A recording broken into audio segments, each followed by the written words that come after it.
Hello दोस्तों, कैसे हो आप? आशा करती हूँ अच्छे होंगे। कहानी अच्छी लगे तो लाइक शेयर सब्सक्राइब करना ना भूलें। एक कस्बे में एक विधवा अंधी औरत रहती थी।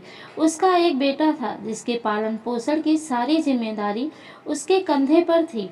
वह अपने बेटे को पढ़ा लिखाकर एक बहुत बड़ा आदमी बनाना चाहती थी, इसलिए उसने उसका दाखिला कस्बे के सबसे अच्छे स्कूल में किया।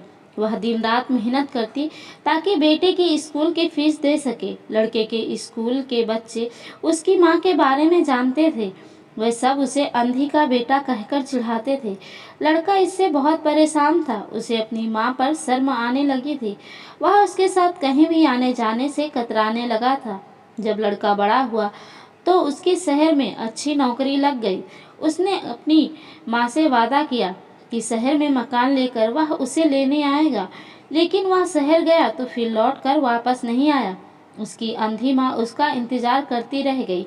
कई महीने बीत गए, लड़के की कोई खबर नहीं आई। अंधी एक दिन उससे नहीं रहा गया और वह बेटे से मिलने शहर पहुंच गई। पूछते पूछते वह बेटे के ऑफिस पहुंची। वहां सिक्योरिटी गार्ड ने उसे रोक दिया। अंधी औरत ने गार्ड को अपने बेटे का नाम बताया और बोली कि उससे जाकर कह दो कि गांव से कोई मिलने आया है। गार्ड ने जाकर उसके बेटे को बताया। बेटे ने ऑफिस की खिड़की से देखा तो उसे अपनी माँ गेट के बाहर खड़ी नजर आई।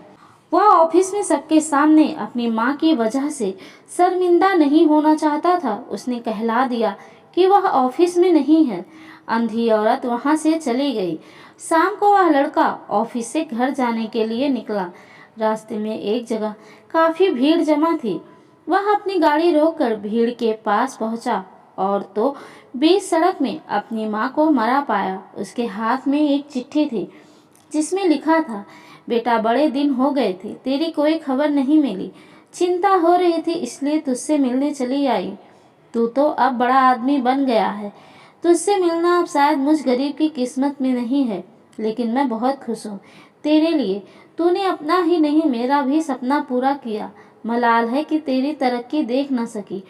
काश बचपन में तेरी आंखों में सरिया ना घुसा होता और तुझे अपनी आंखें ना देनी पड़ी होती, तो तेरी तरक्की अपनी आंखों से देखकर सुकून से मरती। तेरी अंधी माँ। यह पढ़कर लड़का फूट फूट कर रोने लगा। जिस अंधी माँ पर उसे शर्म आती थी, उसने उसके लिए कितना बड़ा बलिदान किया था। वह आत्मग्लानि से भर उठा और जिंदगी भर खुद को माफ नहीं कर पाया। कहानी अच्छी लगी हो तो लाइक जरूर करिएगा।